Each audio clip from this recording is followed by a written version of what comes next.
Hi friends, మీకు ఈ video నచ్చినట్లయితే ఈ వీడియోని లైక్ చేయండి, సబ్స్క్రైబ్ చేయండి. అడవి తల్లి అమ్మగారు చూపిన వెలుగు ప్రకారం నయని, విశాల్, గాయత్రి, పాప, చిలుక అందరూ కూడా ఆ మార్గంలో వచ్చేస్తూ ఉంటారు. చివరికి మణికాంతగిరిని చేరుకుంటారు. అప్పుడే చిలుక శివ, ఇదే నా నయని మణికాంతగిరి ప్రాంతం అని చెప్పటంతో అవును శివ అని నయని చెప్తూ ఉంటుంది. మణికాంతగిరిని చేరుకోవటంతో నయని కూడా చాలా చాలా సంతోషపడుతూ ఉంటుంది. అయితే వాళ్ళ వెనకాలే ఫాలో అయిపోతూ గజకండ కూడా అక్కడికి చేరుకొనిసి ఉంటాడు.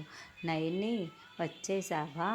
నీతో పాటు నేను కూడా వచ్చేసాను నయని అని గజకండ కూడా నవ్వుతూ చెబుతూ ఉంటే నయని, గజకండ నయని అని గజకండ అని విశాల్ చూస్తూ చెప్తూ ఉంటాడు. నయని, నువ్వు ఈ మణికాంతగిరికి చేరుకున్నాను, ఇక లోపలికి వెళ్ళి భుజంకమణిని తెచ్చుకోవచ్చు. నీ భర్త విశాల్ బాబుకి బాగు చేసిన తర్వాత నా పని చూడొచ్చు అని అనుకుంటున్నావేమో. అసలు నువ్వు ఈ మణికాంతగిరి ప్రాంతాల లోపలికి వెళ్ళలేవు నయని. భుజంగమణి దగ్గరికి కూడా నువ్వు అస్సలు వెళ్ళలేవు. నేను నిన్ను వెళ్ళనివ్వను కదా.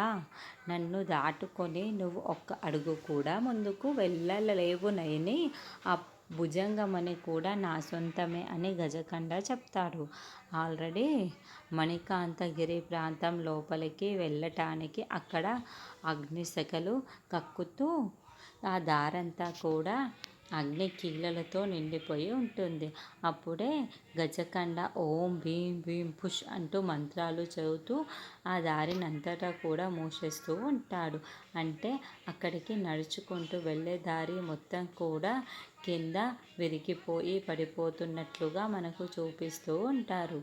మామూలుగా పౌర్ణమి వెలుగు ఆ దారిపైన పడిపోతే అది చల్లబడిన తర్వాత నడుచుకుంటూ లోపలికి వెళ్ళాలి.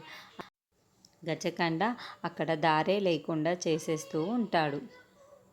విరిగిపోయి కింద పడిపోయేలా చేస్తూ ఉంటాడు. దాంతో నయని, విశాల్ చాలా బాధపడుతూ ఇదంతా చూస్తూ ఉంటారు. మరి నయని ఏ విధంగా లోపలికి వెళ్ళి ఆ భుజంగమణిని సాధించుకొని విశాల్ బాగు చేస్తుంది అన్నది మనం నెక్స్ట్ ఎపిసోడ్లో చూద్దాము.